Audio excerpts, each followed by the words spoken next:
The Strait of Hormuz is open. At least, that's what the Iranian foreign minister said, and it was immediately echoed by President Trump. If the news had stopped there, we could have said this is great. I went on X and made a social media post calling it a good sign. This gives us a chance to conclude the war if both sides agree. This follows the ceasefire between Israel and Lebanon the night before. The ceasefire on Hezbollah was an Iranian requirement. So, we seem to be in good shape, on a track toward successful negotiations. I suspected President Trump recognized this was an unwinnable military situation. He was looking for a diplomatic way out. The Iranian side doesn't want the war to continue. They don't want to keep getting bombed. They seek an end, with future assurances. This was a good moment, but it didn't stop there. Unfortunately, additional comments came out afterwards that threw cold water on my optimism. Optimism that lasted no more than 30 minutes. Let me show you why, and then we'll talk about what this means.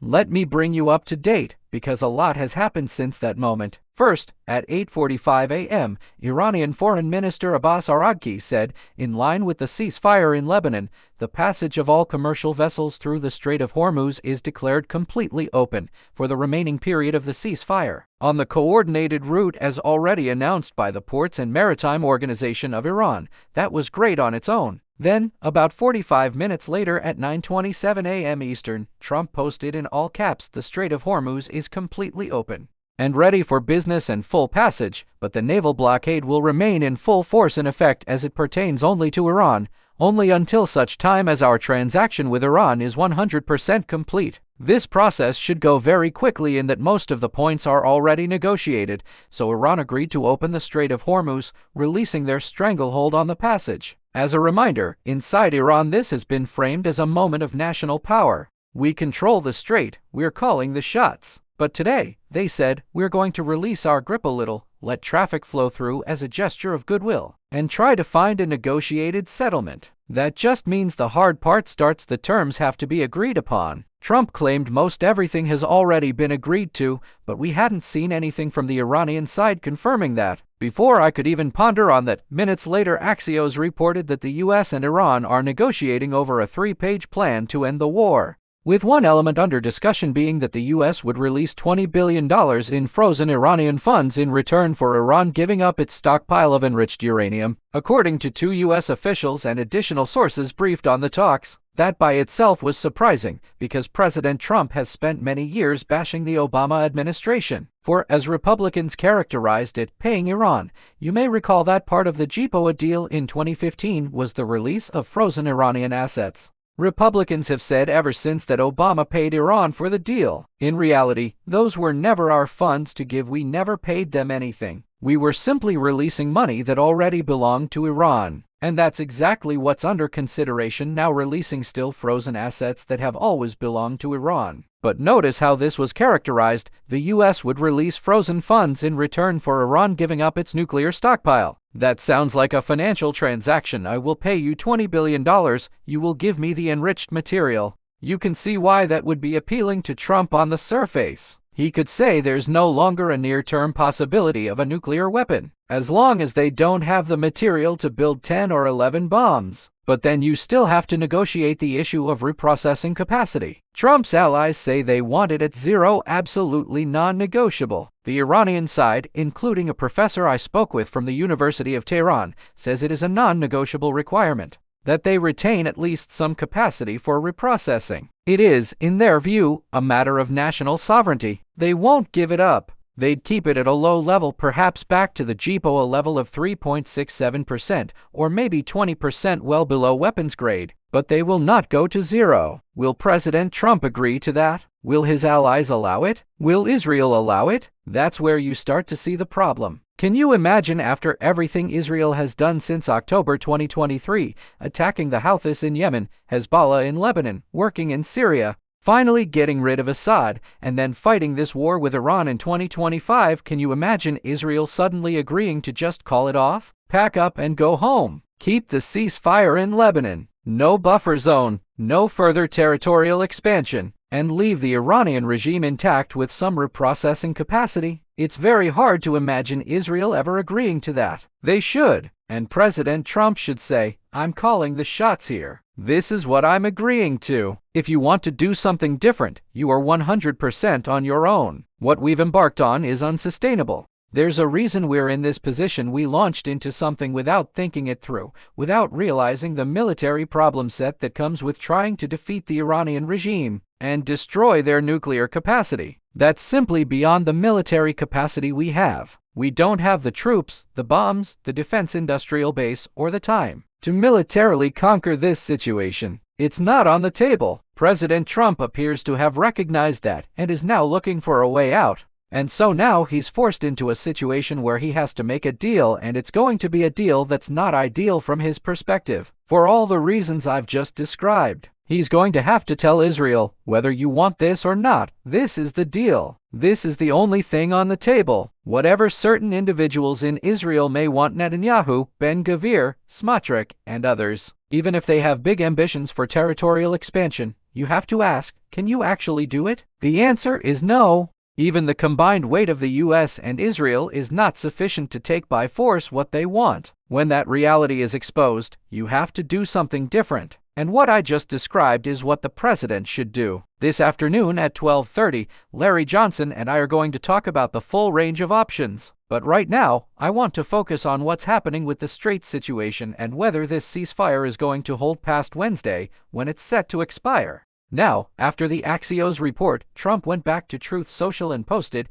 the USA will get all nuclear dust created by our great B-2 bombers. No money will exchange hands in any way, shape, or form. This deal is in no way subject to Lebanon, but the USA will separately work with Lebanon and deal with the Hezbollah situation in an appropriate manner. Israel will not be bombing Lebanon any longer. They are prohibited from doing so by the USA. Enough is enough. On one level, that's somewhat positive. Trump put a finger in Israel's chest and said, sit down, stop bombing Lebanon. But remember how this whole thing started. One of the conditions for opening the strait was that Lebanon would also be part of a ceasefire, all or nothing. After Pakistani mediators announced that both the US and Iran agreed Lebanon would be included, Israel suddenly said they wouldn't go along with it. Hours later, Netanyahu reportedly got into a shouting match with Trump. Hours after that, Israel launched a massive bombing campaign in southern Lebanon, the biggest in a concentrated period in history, killing and wounding thousands. That situation lingered for days until yesterday, when Trump announced a ceasefire with Lebanon. And now, per what Abbas Araghchi said this morning, the opening of the strait was explicitly tied to that ceasefire in Lebanon. Trump, however, is saying this deal has nothing to do with Lebanon, while in the same breath telling Israel they're prohibited from bombing it and promising to make Lebanon great again.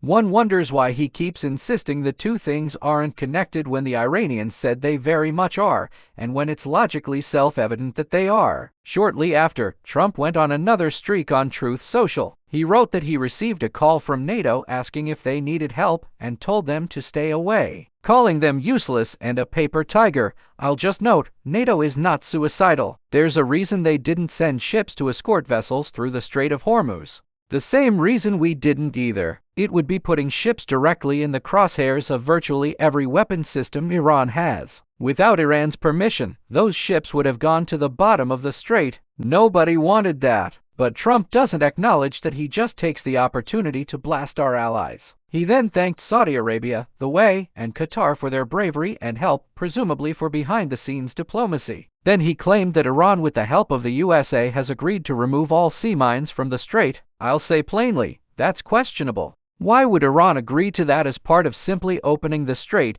before any of the major terms of a final deal have been agreed to? There isn't even a meeting scheduled yet. As of when we came on air, there's still no agreement on whether talks will resume in Islamabad or anywhere else. So Trump posting that on Truth Social doesn't make it so. Then Trump posted again saying Iran has agreed to never close the Strait of Hormuz again, that it will no longer be used as a weapon against the world. I can't even imagine Iran agreeing to that, much less publicly announcing it. The strait is plastered on billboards across Tehran. It's a moment of national pride and strategic leverage. Even if Iran said something like that just to manage the moment and get through the situation, everyone in the region knows that if conditions change in the future, even after this conflict is supposedly resolved, no sovereign nation would permanently surrender what has been their most critical point of leverage. That kind of declaration means nothing in practice. Now let me address the real-world implications of all this. There is a systemic problem that has developed as a result of having the strait closed for nearly 7 weeks. The last tankers that departed before the closure began will arrive at their destinations in 3 days. After that, in those locations, particularly across Asia, there won't be another shipment for another 6 to 7 weeks. Even if the strait fully opens today, the ships are scattered across the globe. During the closure, traffic through the strait dropped from 100 to 130 tankers per day to somewhere between 10 and 12.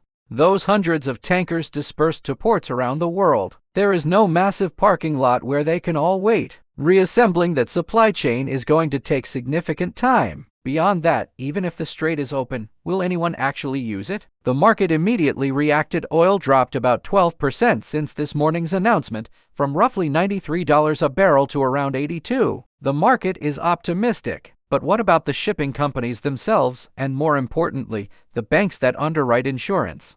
We've seen this before with the Red Sea. When Trump ended that mission and the Houthis stopped attacking most vessels, it took months before insurers would start covering ships going through. Nobody in the business world is going to rush ships through the Strait of Hormuz just because it's been declared open. They need strong assurances that a negotiated end to the conflict is in place. And Iraqi's statement itself included a caveat: vessels must use the pre-approved corridor, the narrow band that passes by Qeshm Island. That means they can't just go through freely. That means there are still reported mines in the area. That means the hand hasn't been removed from the strait, it's just been loosened slightly. Insurers understand that perfectly well. There's also the production side. 5 out of 6 GCC countries had to stop producing oil because the storage tanks at their port facilities filled up when tankers stopped arriving. This is not like flipping a light switch. Shutting down and restarting oil production is a highly complex process, and the producers are not going to restart until they have confidence that the shipping lanes are reliably open and that tankers are consistently coming in to take the oil. If they restart production and the ceasefire collapses, they'll face the same storage problem again, potentially damaging their equipment in the process. So we need to be sober-minded here. There are only 4 days between now and when the ceasefire and the strait opening is set to expire. When Trump was asked yesterday whether he'd resume attacks when the ceasefire ends, he said yes without hesitation. You can't take him entirely at his word, but you can't dismiss it either. None of the underlying supply chain problems are going to be resolved in 4 days. The fertilizer shipments are still blocked.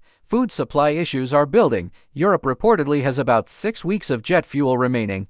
These are medium-term problems. Even if the strait opens fully today, the consequences will continue to unfold. This announcement does give some more oxygen for diplomacy, and I'm glad for that. But we need to temper our optimism. Iran has been defiant throughout this process. They have not come to the table hat in hand. There's no evidence they've changed their posture. That means before Wednesday, something else is going to have to give. Saying the strait is open today is one thing. Ending the war is another. President Trump is going to have to do something he doesn't want to do, make a deal on terms that aren't everything he or Israel wanted. And the Iranians aren't going to accept any deal that doesn't give them reasonable assurances about their future. Good news that this has been announced, but a lot of problems remain. A lot of things have to be resolved before any of this turns into something that's actually sustainable and good. We'll be back in about an hour with Larry Johnson to walk through the 3 options I see available to President Trump right now. None of them are good. All of them are necessary. And the question is which one he's willing to take.